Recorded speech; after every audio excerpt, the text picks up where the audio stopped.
Qu'est-ce que le congé principal? Pour bien comprendre ce qu'est un jour de fractionnement, il faut d'abord comprendre ce qu'est le congé principal. En France, la loi fixe les congés payés à 30 jours ouvrables, ce qui correspond à 5 semaines. Le congé principal représente le socle de base des congés payés d'un salarié. Il est de 4 semaines.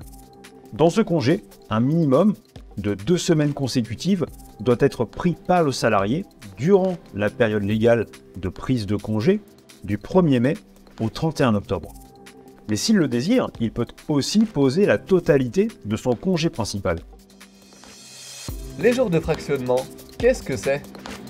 Un congé est considéré comme fractionné quand un salarié ne prend pas la totalité de son congé principal entre le 1er mai et le 31 octobre.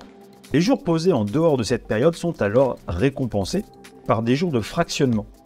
Les jours de fractionnement sont donc des jours de congé que le salarié reçoit, en plus de ses 5 semaines de congés payés, s'il a pris moins de 4 semaines de congé pendant la période légale.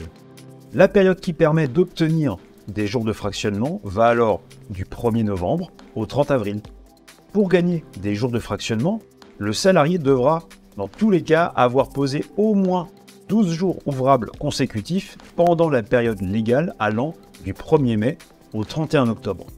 Le calcul général des jours de fractionnement est ensuite le suivant. Pour 3 à 5 jours posés en dehors de la période légale, le salarié gagne 1 jour de fractionnement. À partir de 6 jours posés hors période légale, il gagne 2 jours de congé supplémentaires.